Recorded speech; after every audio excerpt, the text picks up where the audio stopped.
Continuando a leitura do Srila Prabhupada Lilamrita,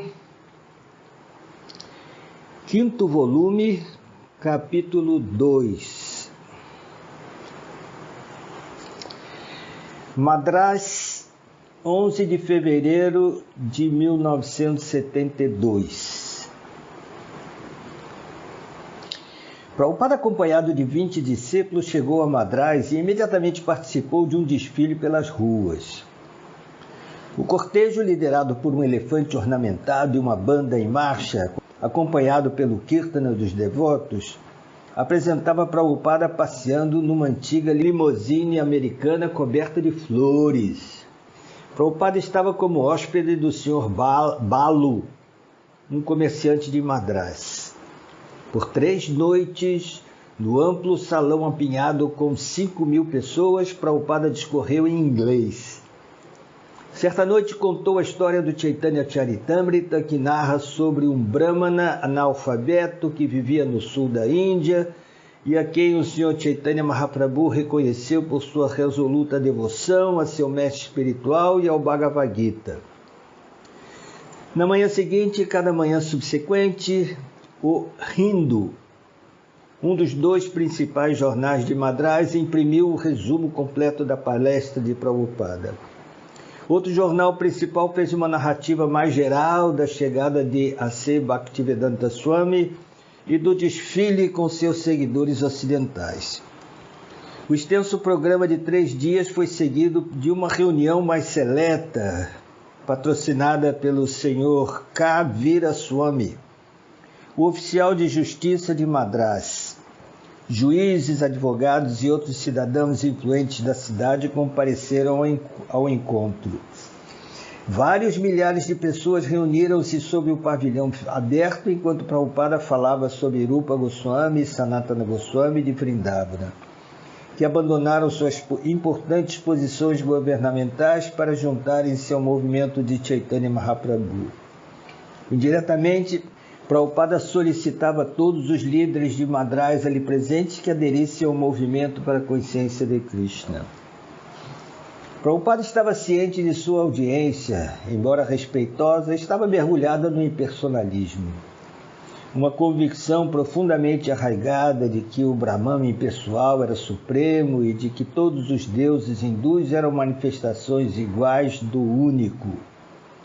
E Prabhupada encerrou sua palestra implorando à sua audiência que aceitasse Krishna como a suprema personalidade de Deus. Simplesmente repitam, dizia ele, Krishna é a suprema personalidade de Deus. Seu apelo era tão premente e humilde que alguns membros da audiência chegaram a repetir alto, Krishna é a suprema personalidade de Deus. O Sr. Kasturi, produtor e editor do O Hindu, estava presente e no jornal do dia seguinte publicou um resumo minucioso da palestra de Prabhupada. Além da costumeira cobertura de imprensa, Srila Prabhupada participou de uma conferência com a imprensa num hotel de Madras. Já feliz com a cobertura da imprensa, ele mostrou-se súplice aos repórteres que lotavam a sala. Giriraja diz o seguinte, Prabhupada não lhes falava como se fossem repórteres de jornais. Geralmente o repórter de jornal tem uma ideia estereotipada de quem ele é e de você dando uma entrevista, de modo que você tenha a sua ideia estereotipada de quem você é. E você responde às suas perguntas pensando em como isso será publicado. Mas pude ver que Prabhupada falava a esses repórteres como almas espirituais, como pessoas individuais que se destinam a ser devotos de Krishna. Muito embora ele tratasse-os como repórteres de jornais, ele respondia-lhes de maneira bem diferente. Eles o encorajavam e dizia, esta reportagem que vocês fizeram é muito boa, Krishna abençoá-los-á. Por favor, ajudem a propagar esse movimento. Ele fazia perguntas pensando nas respostas dele em termos de algo para publicar nos jornais.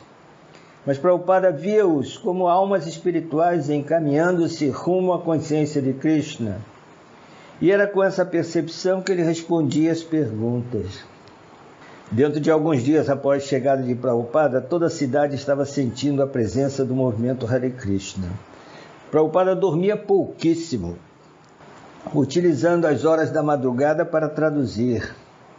Mesmo após seus programas de palestras que iam até altas horas da noite.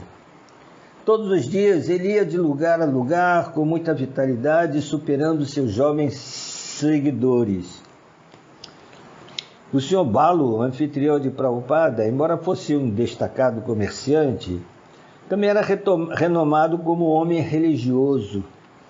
Ele recebeu Prabhupada calorosa e respeitosamente, segundo a etiqueta védica apropriada.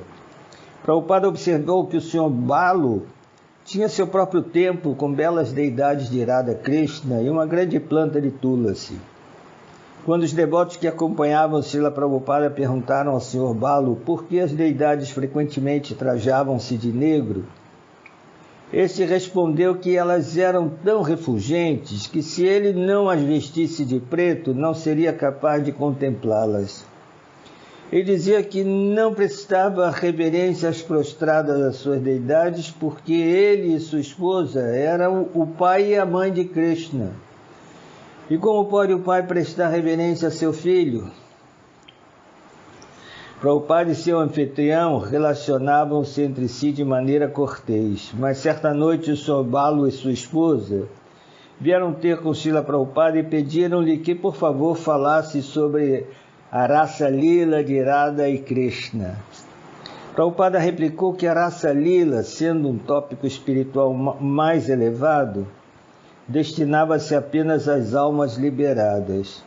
Só alguém inteiramente livre de desejos materiais, explicou Prabhupada, estava apto de ouvir a Rasa Lila. Não, Swamiji, insistiu o Sr. Balu, minha esposa e eu estamos muito interessados. O senhor deve recitar a Rasa Lila. Novamente, Prabhupada descreveu a posição enaltecida da dança da raça, repetindo que só podia capacitar-se para ouvir a dança da raça de Krishna quem estivesse totalmente livre de todos os apegos materiais à esposa, família, lar e dinheiro. Então, de mãos postas, o Sr. Balu polidamente repetiu, Swamiji, minha esposa e eu lhe imploramos, por favor, recite a Rasa Lila. Então Prabhupada replicou, bem, talvez vocês estejam aptos para ouvirem a Rasa Lila, mas não me sinto qualificado para falar sobre ela. Sendo assim, façam a gentileza de pedir a alguma outra pessoa. Prabhupada encontrou-se privadamente com diversos cidadãos importantes de Madrás. Ele explicava que se os líderes da sociedade se tornassem conscientes de Krishna, então eles, mediante seu exemplo, criariam consciência de Krishna nas pessoas em geral. Sem jamais se comprometer e sem jamais bajular suas visitas importantes, ele tentava inculcar a consciência de Krishna a quem quer que encontrasse. Ele encontrou-se com o governador de Madrás, K.K. Shah, um Mayavadi resoluto e seguidor de Shankaracharya. Com muita paciência, Prabhupada tentou ensinar-lhe a consciência de Krishna, mas o governador, apresentando sua própria filosofia, interrompia-o. Quando Prabhupada pediu-lhe que, de alguma forma, ajudasse o movimento para a consciência de Krishna, o homem replicou que, como governador, não havia nada que pudesse fazer, uma vez que tudo estava nas mãos da primeira-ministra. Residia em Madrás um acadêmico veterano e ex-líder político que escrevera vários livros e traduções de filosofia védica segundo o ponto de vista impersonalista. Prabhupada visitou, mas o homem estava paralítico e só podia sentar-se, tremendo, sem poder falar. Prabhupada falou por algum tempo sobre o personalismo do Gita. O velho acadêmico às vezes respondia como um brilho em seus olhos, mas só conseguia emitir sons incoerentes. Noutra ocasião, Prabhupada criticara a tradução do Gita feita por esse homem, a qual declarara que, embora Krishna mande que nos rendamos a ele, na realidade não temos que nos render à pessoa de Krishna, mas ao eterno princípio impessoal dentro de Krishna. Parece que o encontro provocou um efeito marcante em Srila Prabhupada, e durante os dias que seguiram, ele às vezes mencionava sobriamente como o velho acadêmico Mayavadi estava praticamente vegetando. Srila Prabhupada também encontrou-se com V. Raj Gopal Acharya, Rajaji, que fora o primeiro chefe executivo da Índia após a independência. Sendo amigo de Mahatma Gandhi, Rajaji era bem conceituado no sentimento público como um político religioso. Embora contasse 90 anos, ele estava lúcido e era muito favorável ao movimento de Prabhupada. Rajaji expressava-se apenas uma dúvida. Prabhupada criara uma instituição tão colossal que agora seus discípulos poderiam se identificar com a instituição ao invés de identificarem-se com Krishna. Se isso acontecesse, então, tal como fora antes, cairiam no mesmo tipo de materialismo ou identificação falsa, identificando-se com a instituição. Prabhupada replicou que, como Krishna é absoluta, Krishna e a instituição de Krishna não são diferentes. Identificar-se com a instituição de Krishna era identificar-se diretamente com Krishna. Rajaji ficou satisfeito com a resposta de Prabhupada, e após uma conversa agradável, os dois amigos separaram-se. Prabhupada recebeu um convite para ir à casa do oficial de justiça Viraswamy. Os dois tornaram-se amigos e o oficial de justiça pediu para aderir ao movimento para a consciência de Krishna o mais rápido possível.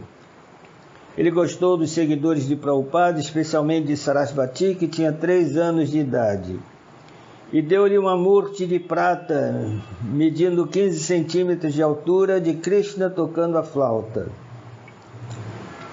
Noutra noite, o Sr. Viraswamy veio ver Prabhupada e Prabhupada mencionou que achava Sarasvati nova demais para possuir uma tão valiosa murti de prata e que ele a tomara dela e iria dá-la a uma outra. Mas enquanto conversavam, Sarasvati rompeu na sala e correu na direção à sua mãe chorando: Krishna foi embora. Então Srila Prabhupada pediu-lhe que se aproximasse e perguntou: Sarasvati, onde está Krishna? Ansiosa, Sarasvati respondeu: não sei, alguém o pegou. Prabhupada repetiu: mas onde está Krishna? Sarasvati respondeu: não sei. Ele está sob a almofada? Sugeriu Prabhupada. E Sarasvati correu em direção à almofada para a qual Prabhupada apontou. Ergueu-a, mas Krishna não estava lá. Ele está na prateleira? Perguntou Prabhupada. Sarasvati correu para a prateleira, seus olhos dispararam em todas as direções. Onde está Krishna? Sarasvati pôs-se a suplicar aos rostos dos devotos, olhando-lhes nas mãos, procurando por detrás de suas costas, buscando em toda parte. Olhando deliberadamente para Sarasvati, Prabhupada passou a recitar um verso sobre os 6 Goswamis. Herade Vrajadevi Kechalalite Renanda Sunu Kuta. Esta é a atitude dos Goswamis, disse ele. Eles nunca diziam, agora vi Deus, agora estou satisfeito. Não, ao invés disso eles diziam, onde está Radha, onde está Krishna? Onde todos vós estáis agora? Estás em Govardhana ou estás sob as árvores à margem do Yamuna? Onde estás? Dessa maneira, eles expressavam seu estado de espírito em consciência de Krishna. A ansiedade de Sarasvati agravara-se a ponto de ela esvair-se em lágrimas. Então, um dos devotos insinuou: Sarasvati, onde está Krishna? Quem tem Krishna? Os olhos de Sarasvati arregalaram-se e ela exclamou: Prabhupada tem Krishna. E disparou em direção a Prabhupada, convicta de que ele estava guardando Krishna. E Prabhupada foi até as costas de seu assento e sacou uma pequena murti de Krishna parecida com o Krishna de prata que tirara dela. Aqui está Krishna, Sarasvati, disse Prabhupada. Sarasvati ficou em êxtase. Todos os devotos admiraram-se com a troca de sentimentos devocionais que Prabhupada mantinha, mesmo com uma criancinha. Com sua habilidade, ele criara dentro dela um sentimento de saudade de Krishna. Prabhupada continuou explicando ao oficial de justiça sobre o sentimento de saudades de Krishna. Por séculos, determinadas controvérsias religiosas e sociais dividiram Madrás. E Prabhupada frequentemente referia-se a esses assuntos. Havia um conflito entre os brahmanas e os não brahmanas. Aqueles nascidos em famílias de brahmanas tradicionalmente monopolizaram os importantes cargos governamentais, sociais e religiosos, e por isso os não brahmanas desenvolveram uma poderosa oposição política, promulgando leis que baniam tais coisas como as imagens religiosas, recorrendo a seu conceito político mundano quanto ao sagrado Ramayana. Chegaram a cometer ofensas contra as deidades do Sr. Rama. Em conversas com seus discípulos, Srila Prabhupada disse: o oficial de justiça é brahmana? Creio que não. Talvez ele seja um kshatriya. Mas vocês podem dizer-lhe que podemos resolver todo o problema entre brahmanas e os não brahmanas. Daremos facilidades mediante as quais qualquer pessoa pode converter-se em brahmana. Basta que ela siga nossos princípios e transformá-la-nos em um brahmana. Prabhupada disse que os Shastras afirmam que na Kali Yuga os demônios nascerão como brahmanas. E eis o porquê desta profunda controvérsia. Os ditos brahmanas, os líderes, não estavam satisfazendo o povo. Prabhupada disse que qualquer pessoa que seguisse os 4 princípios reguladores, cantasse Hare Krishna e tivesse iniciação Vaishnava, poderia tornar-se brahmanas. Isso resolveria todo o problema. Prabhupada disse que eles deveriam começar transformando o oficial de justiça Viraswami em brahmana. O Sr. Viraswami admitiu que já estava ansioso para aceitar a iniciação de Srila Prabhupada. Sua única dificuldade estava em deixar de beber chá. Ao tomar conhecimento disso, Prabhupada que mesmo se o juiz bebesse um pouco de chá, ele aceitá-lo-ia, como um caso excepcional. Em Madrás, alguns dos brahmanas conscientes de casta criticaram o fato de Srila Prabhupada criar brahmanas dentre os ocidentais de nascimento baixo. Durante uma reunião na casa de um brahmana em Madrás, um dos convidados comentou para Prabhupada: Swamiji e seus discípulos não pronunciam o sânscrito muito bem. Às vezes nem mesmo o Mahamantra Hare Krishna eles dizem corretamente. Sim, replicou Prabhupada, é por isso que viemos aqui, para receber sua associação, de modo que você possa ensinar-nos. Srila Prabhupada defrontou-se como outra antiga Kizila, no sul da Índia, entre os Shivaístas, seguidores do Sr. Shiva, e os Vaishnavas, seguidores do Sr. Vishnu. Em geral, os Shivaístas abraçavam uma filosofia impersonalista, declarando que Deus é uno impessoal, que aparece sob muitas formas, tais como Shiva e Krishna. Mas como em última análise todas as formas eram iguais, brigar para saber que Deus era o melhor era insignificante e infantil. Os discípulos de Prabhupada acharam difícil lidar com essa filosofia, e quando Giriraja discutiu com o rico shivaísta, o Sr. Ramakrishna, eles se separaram com sentimentos feridos. Mas nos encontros com outras pessoas em Madrás, frequentemente perguntavam a Giriraja: você encontrou-se com o Sr. Ramakrishna? Ele é um homem muito bom e um líder em cerimônias religiosas.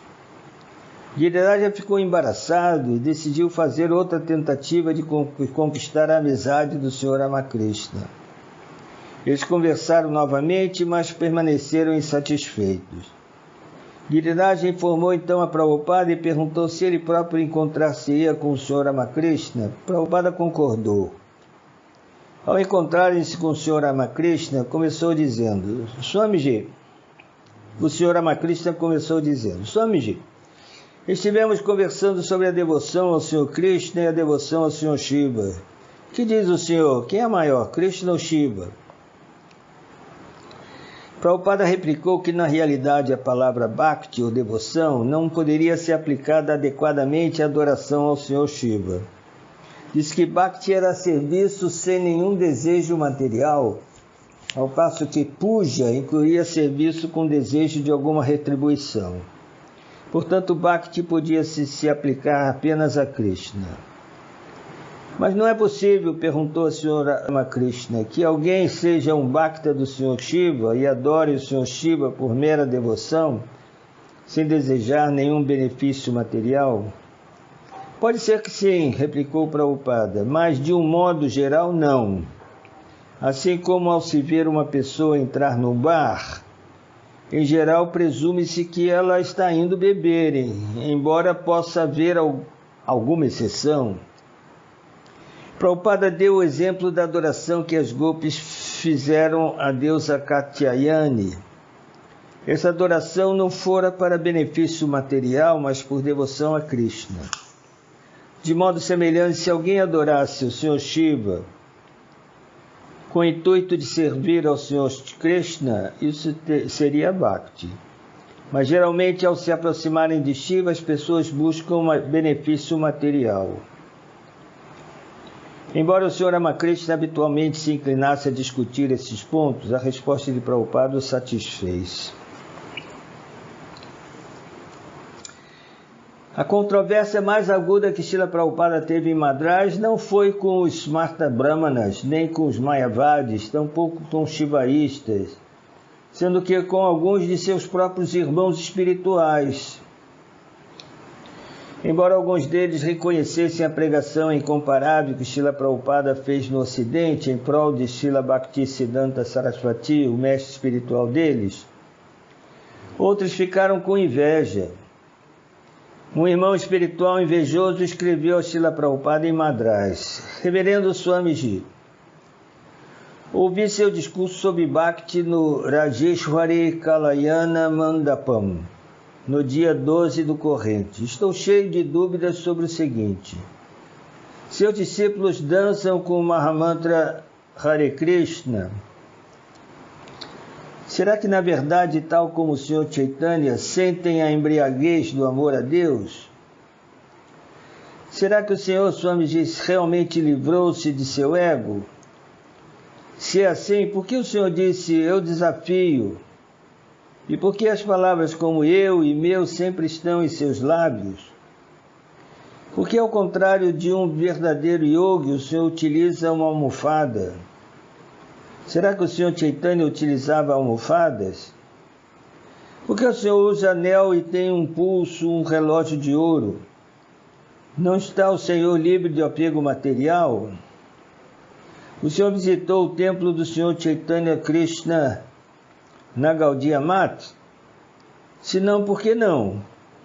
O culto Vaishnava mais puro habita lá, com piedosos Swamijis habitando lá com o Sr. Krishna. O som melodioso está ausente de sua garganta, mas dela brota um estridor profano. Será que há alguma divindade em sua pessoa? Eu duvido. Alguém desgostoso em ouvir sua palestra. Embora Srila Prabhupada ficasse surpreso e ferido pela extrema virulência de tal carta, estava acostumado com o desdém e os insultos de seus irmãos espirituais. Entretanto, proibiu que seus discípulos se envolvessem em conflitos com seus irmãos espirituais. Pelo contrário, deveriam simplesmente evitá-los. Ele disse que as pessoas que criticam a propagação do movimento para a consciência de Krishna eram inúteis e que nada o deteria. Os cães podem latir, mas a caravana seguirá em frente. Em contraste com a carta venenosa, chegou uma carta de Tridandi Swami B.V. Puri Maharaj, outro irmão espiritual de Srila Prabhupada. Puri Maharaj, como Prabhupada o chamava, tinha um pequeno ashrama em Vishakhapatnam, na Baía da Bengala, entre Madrás e Calcutá. Ao ficar sabendo que Prabhupada estaria em seguida indo a Calcutá, Puri Maharaj convidou-o a fazer uma visita. Com inúmeros satsanga dandavatis a seus pés de lótus, acuso o recebimento da gentil carta. Os cidadãos de Vishakhapatnam estão muito ansiosos de ver o darshan de sua santidade. Estão excessivamente alegres e ansiosos por ouvir o Sankirtana e a mensagem divina de seus santos lábios. Espero que o movimento de Sankirtana em Madrás esteja atraindo milhares de cidadãos. Novamente, com Dandavatis a todos os Vaishnava, permaneço Dasa no Dasa BV Puri. Vishakhapatnam, 17 de fevereiro de 1972. A vasta praia de cintilantes areias brancas e as claras águas trépidas da Baía da Bengala constituíram aspectos especiais da visita de Srila Prabhupada a Vishakhapatnam. O pequeno ashrama de Puri Maharaj, onde Srila Prabhupada ficou, estava a apenas 5 minutos do oceano. E toda manhã Prabhupada e seu séquito de cerca de 15 devotos faziam longas caminhadas ao longo da orla marítima. Yamuna, acho que Prabhupada jamais impediu que algum de nós fosse com ele até a praia. Todos os devotos sabiam qual era a hora em que Srila Prabhupada faria sua caminhada, e saíamos de nossos diferentes alojamentos e seguíamos rumo à praia. As caminhadas eram animadas e refrescantes e repletas de conversas sobre Krishna.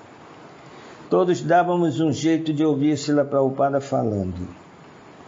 Gurudasa diz: eu sempre ia a todas as caminhadas matinais, mas certa vez eu estava sentado no templo quando de repente vi Prabhupada e os devotos seguindo em direção à praia.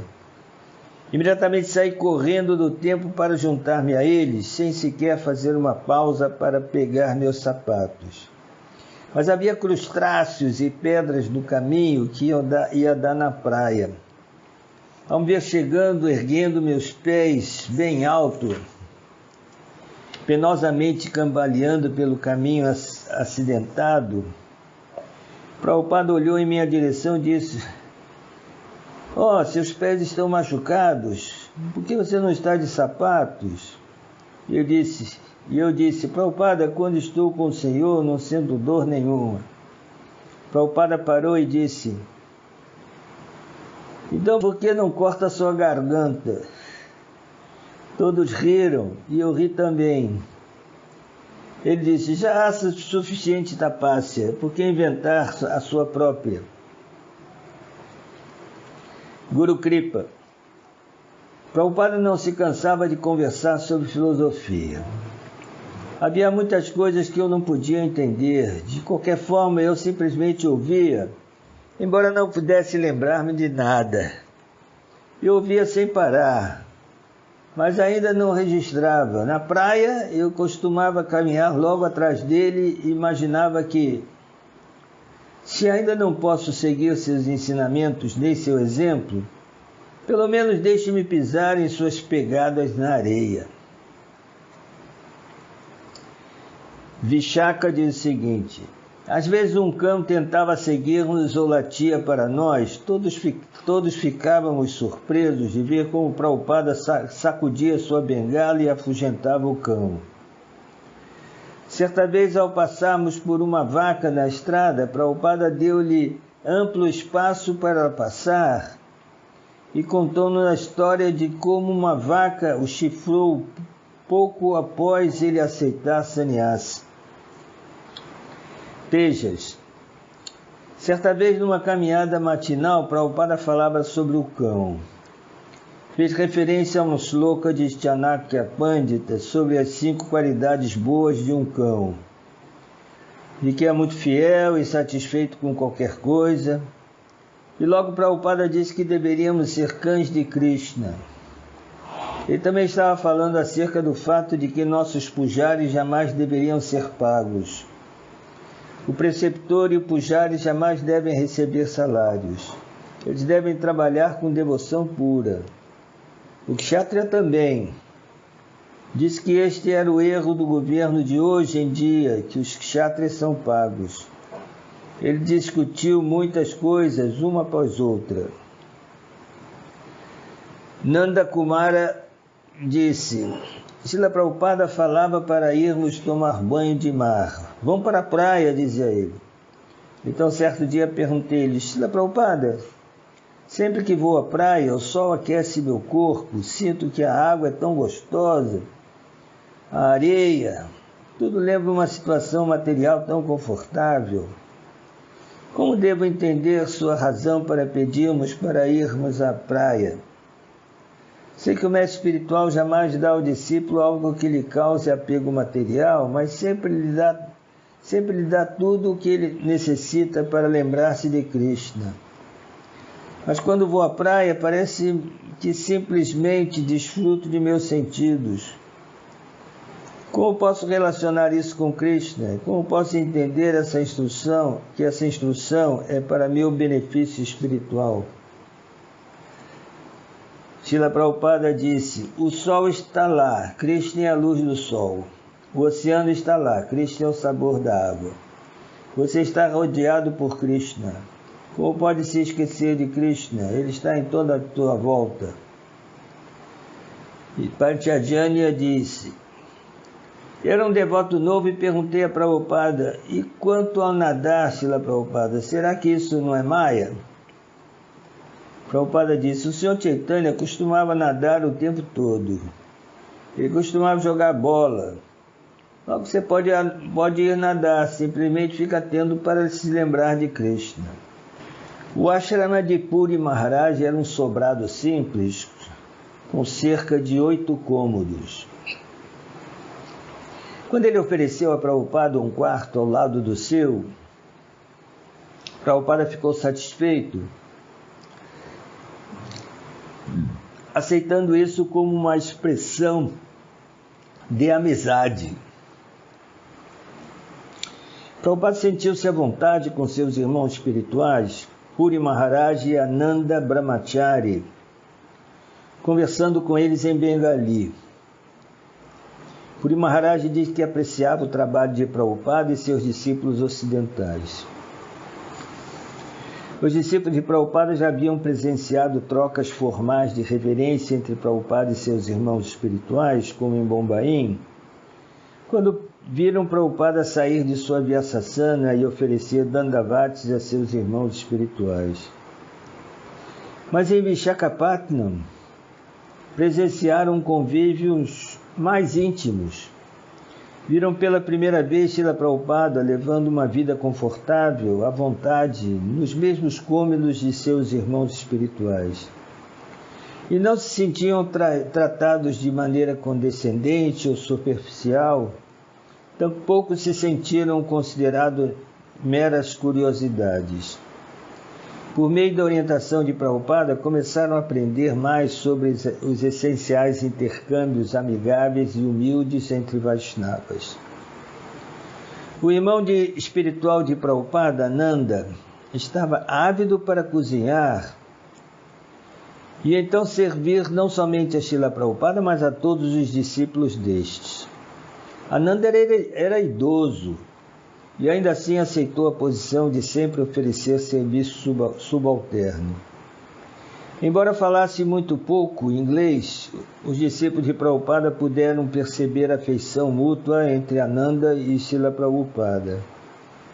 A comunicação de Ananda com os discípulos de Prabhupada era particularmente através de sua culinária e do ato de servir praçada. Toda manhã todos reuniam-se na varanda do lado de fora dos aposentos de Prabhupada, os homens sentados a um lado, as senhoras a outro.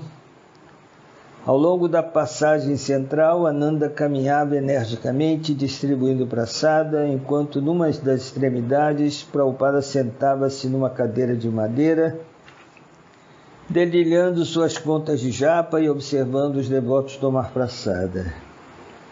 Prabhupada fornecera dinheiro ao ashram, e Ananda cozinhava regularmente banquetes suntuosos. Pedaços de batata frita com temperos em pó, arroz, iogurte, dal, 3 diferentes classes de sabji, batatas fritas, chutney, malpura, rajgeli, sandesh, kshira e tudo cozinhado num padrão de excelência nectária. Prabhupada sentava-se à cabeceira das 2 filas de devotos e animava-os a tomar prasada. Deles mais! Prabhupada elogiava a habilidade culinária de Ananda, sorrindo com muito prazer ao ver seus discípulos aceitarem prasada. Os devotos terminavam tendo sido induzidos a comer tanto quanto lhe era possível. E Srila Prabhupada recitava alto o Prema Dhvani. Então todos os devotos gritavam em resposta, Jai! Após um de tais banquetes, Prabhupada reuniu os devotos em seu quarto e observou. Veja como ele está cozinhando, ele cozinha tudo, serve e então só come quando todos estiverem plenamente satisfeitos. Isso que é a Vaishnava, como ele deve agir. Ele fica mais satisfeito em servir do que em desfrutar. Os banquetes continuaram 2 vezes por dia, e à noite muitos convidados chegavam para tomar prasada, cantar nos kirtanas e ouvir a palestra de Srila Prabhupada. Certo dia, Srila Prabhupada levou seus discípulos para irem ver um famoso templo do Sr. Nrsimha, Sri Simhachalam, situado no topo de uma colina a cerca de 8 quilômetros ao norte de Visakhapatnam. Milhares de degraus de pedra iam da colina até o templo, que se situava num anfiteatro natural ao lado da colina. Prabhupada disse que o templo, agora dirigido por seguidores da seita de Ramanuja, tinha importância especial, pois o Sr. Chaitanya passara por ali em sua peregrinação pelo sul da Índia. Srila Prabhupada preferiu aproximar-se do templo de carro, subindo pela estrada tortuosa e passando por pomares de mangueiras, jaqueiras e cajueiros e por campos de ananaceiros. Ao chegarem ao templo, Srila Prabhupada e seus discípulos encontraram-se com um brahmana de lá, que lhes mostrou os terrenos das imediações. As estruturas do templo eram de granito negro e talhadas na pedra. Haviam formas e passatempos de Vishnu, especialmente sua encarnação como Sr. Nrsimha. Enquanto Prabhupada movia-se de um lugar a outro, de prédio a prédio, às vezes subia escadas íngremes, montado num palanquim carregado por 4 homens. Ao deparar com uma imensa figueira de bengala na extremidade inferior dos terrenos do templo, Prabhupada disse que a árvore deveria ter milhares de anos de idade. Enquanto estava postado debaixo da árvore, Nanda Kumara, seu servo, entregou-lhe uma pequena flor champaka. Estendendo seu polegar e dedo indicador através de sua bolsa de contas, Prabhupada segurou a flor champaka e olhou-a com muito agrado. Esta flor, disse ele, é da cor do Sr. Chaitanya. Esta flor é a mais amada em toda a Índia. Essa flor é bela de se olhar e bela de se cheirar. Por todo o resto da manhã ele levou entre seus dedos a pequena flor de tonalidade açafrão dourada. Quando Prabhupada e seu grupo entraram no santuário interno onde residia a deidade do Sr. Nrsimha, o guia explicou que a Murti remontava à época de Prahlada Maharaj. Um antigo rei chamado Pururava e sua esposa Urvashi, certa vez visitaram essa colina e, a pedido de Urvashi, a Murti que lhe aparecera num sonho fora escavada. O Senhor ordenou que deveria se adorá-lo nesse local, mas que ele daria darshana apenas um dia do ano, durante o mês de Vaishakha. Pelo restante do ano, ele seria inteiramente coberto com polpas de sândalo, moída e misturada com cânfora e outras essências. Portanto, agora a deidade parecia uma simples massa amorfa coberta com uma camada de sândalo. Prabhupada comentou que o sândalo era para manter a deidade com a cabeça fria. Madhavananda. Quando Prabhupada estava no templo de Nrsimha em Vishakhapatnam, foi o mesmo que ao estar em Vrindavana. Ao sair do carro estava muito grave. Entramos no templo e havia uma câmara. Então descemos.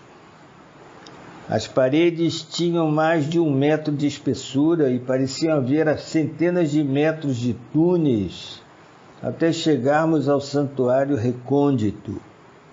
Lá estava a deidade precisamente com um monte de polpa de sândalo sobre ela. Assim que entramos, Prabhupada disse: comecem a cantar o mantra de Nrsimha. Então pudemos a cantar Tavakara Kamala Vare Nakam Adbhuta Shringam. E circumambulamos a deidade. Então postamos-nos perante a deidade e Prabhupada ofereceu reverências. Guru Krishna. Ao entrarmos na sala da deidade, Prabhupada mandou que cantássemos orações de Nrsimha. Ele sempre manifestava semelhante devoção. Era isso que o separava de nós. Não apenas sua erudição ou seu conhecimento, mas sua devoção. Nestes locais, víamos ele ficar muito silencioso, muito grave, e quando ele falava, sentíamos muita paz interior. Quando ele falava, podíamos sentir isto.